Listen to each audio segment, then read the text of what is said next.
Assalamualaikum warahmatullahi wabarakatuh. Perkenalkan, nama saya Miftahul Janah dari kelas SMJK 003 Prodi Manajemen.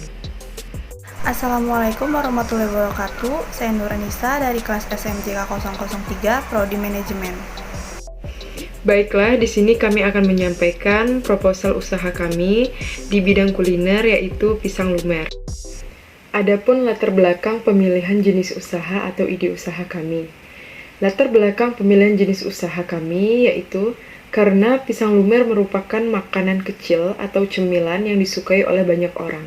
Tidak sedikit warga negara Indonesia yang menyukai pisang lumer, mulai dari anak-anak hingga orang dewasa. Bahkan orang-orang barat juga telah jatuh cinta dengan pisang lumer. Harganya yang murah, terjangkau oleh banyak masyarakat, dan rasanya enak, membuat peluang usaha bisnis kecil ini sangat menguntungkan.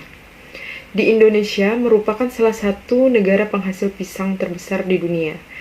Pisang yang dihasilkan di Indonesia juga mempunyai rasa yang berkualitas dan beragam jenisnya.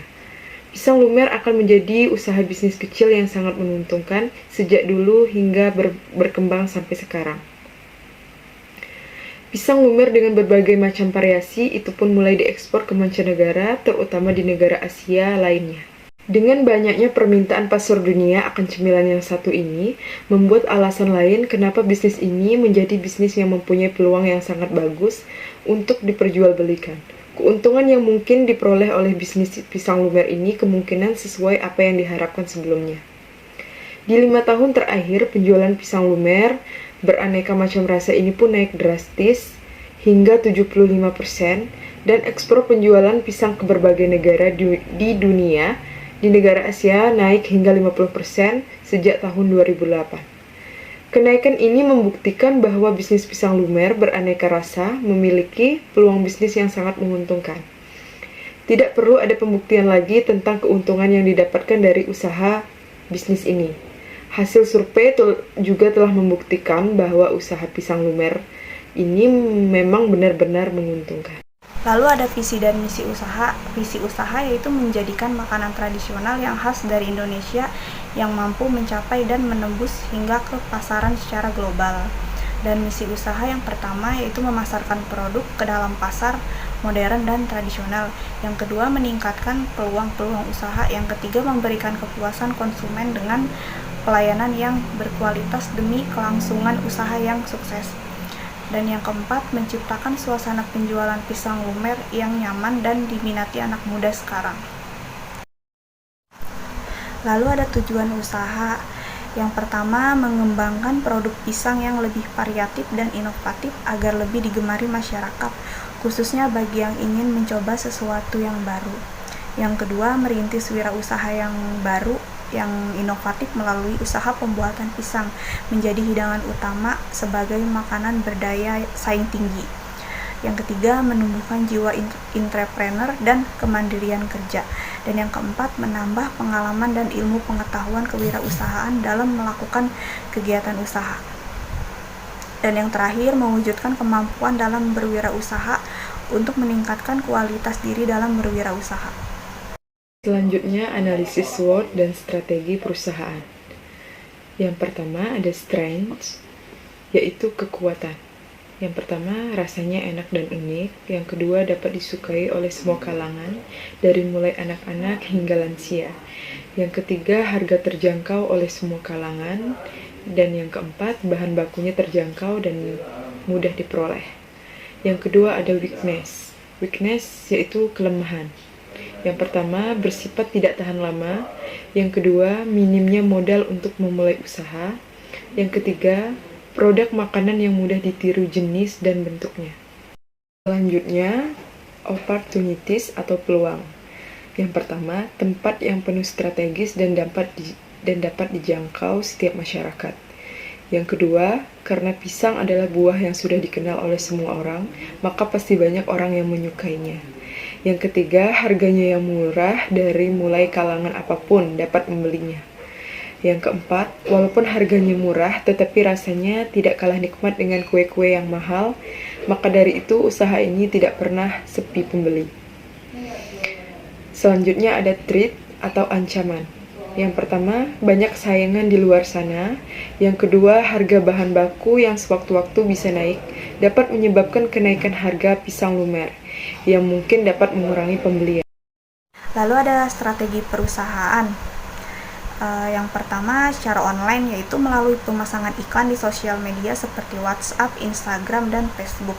Dan yang kedua secara offline, yaitu menyebarkan brosur, pamflet, dan spanduk yang dipasang di beberapa tempat strategis seperti di sekitaran persimpangan jalan. Lalu ada deskripsi usaha. Yang pertama, bidang usaha ini bergerak dalam bidang kuliner. Produk yang kami jual yaitu berupa makanan yang terbuat dari bahan yang tidak asing lagi, yaitu dari pisang. Dengan cita rasa yang beda dari produk lain, sehingga banyak masyarakat yang ingin mencoba rasa dari pisang lumer produk ini. Yang kedua ada jenis produk barang atau jasa. Jenis produk yang ada pada pisang lumer ini terdiri dari pisang lumer rasa green tea, pisang lumer rasa coklat, pisang lumer rasa stroberi, dan pisang lumer rasa tiramisu. Selanjutnya, 3. Kegunaan, keunggulan, keunikan atau inovasi produk. Yang A. Kegunaan. Yang pertama, membantu atasi hipertensi. Yang kedua, sumber karbohidrat dan vitamin A. Yang ketiga, pisang dapat memperlancar metabolisme. Yang keempat, melancarkan aliran oksigen ke otak. Yang kelima, menyehatkan tulang. Dan yang keenam, untuk merawat kulit. Yang B. Keunggulan. Keunggulan dari usaha kami yaitu terletak pada kualitas produk yang diberikan sangatlah berkualitas. Karena bahan-bahan yang digunakan merupakan bahan-bahan alami tanpa mengandung bahan pengawet dan memiliki segudang manfaat. Selanjutnya, rencana pemasaran. Yang pertama ada target konsumen. Target konsumen dari usaha pisang lumer ini adalah anak-anak, remaja, dewasa, hingga lansia. Karena pisang lumer ini sendiri bisa dikonsumsi dari kalangan apapun. Yang kedua yaitu wilayah pemasaran. Wilayah pemasaran ini bisa di mana saja, tentunya seperti di sekolah atau di rumah, dan bisa juga diantar alamat sesuai pesanan. Yang ketiga ada situasi persaingan. Situasi persaingan bisnis pisang lumer ini sangat ketat karena bahan bakunya yang mudah dicari dan diperoleh sehingga bisa membuat orang lain mudah untuk menirunya. Yang keempat atau yang terakhir adalah jumlah dan harga produk. Jumlahnya per hari kita akan membuat yaitu sekitar 50-70 kotak per hari dengan harga sekisaran 10.000, dan di dalamnya terdapat 5 potong pisang yang sesuai dengan topping yang sudah dipesan oleh konsumen. Lalu ada rencana produksi, yaitu yang pertama bahan baku berupa pisang, tepung roti, tepung terigu, minyak goreng, margarin, dan topping rasa green tea, coklat, stroberi, dan tiramisu. Yang kedua, alat atau teknologi wajan, kompor gas, piring wadah plastik, sendok, spatula, galon air, saringan, tisu, dan pisau. Dan yang terakhir ada proses pembuatan dari pisang lumer. Yang pertama cuci pisang terlebih dahulu, yang kedua kupas kulit pisang, kemudian belah menjadi 2 bagian lalu masukkan ke dalam tepung adonan yang telah disiapkan. Yang ketiga aduk pisang hingga rata lalu goreng di minyak panas dengan api yang kecil. Yang keempat setelah berwarna kecoklatan angkat pisang lalu tiriskan. Yang kelima selesai menggoreng diberi topping sesuai selera seperti green tea, coklat, stroberi, dan tiramisu. Dan yang terakhir setelah simpan di wadah seperti styrofoam lalu siap dijual dan dimakan. Usaha makanan olahan pisang lumer ini adalah salah satu peluang usaha yang cukup menjanjikan untuk kedepannya. Apalagi sekarang ini sangat sulit untuk mencari pekerjaan, sehingga peluang usaha ini sangat baik apabila kita tekuni dan kita kembangkan lagi. Tergantung dari seberapa besar modal yang kita miliki. Dan saran dari kami untuk teman-teman yang ingin memulai dan merintis usaha pisang lumer ini, maka sebaiknya teman-teman memperhatikan beberapa hal.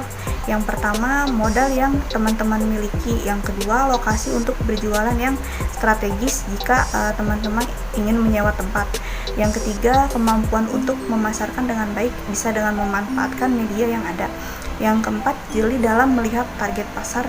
Jadi dengan begitu teman-teman bisa lebih siap untuk memulai usaha sekaligus bertahan di ketatnya persaingan pasar yang ada saat ini. Sekian dari kami video proposal usaha kecil kami, semoga bermanfaat untuk teman-teman. Assalamualaikum warahmatullahi wabarakatuh.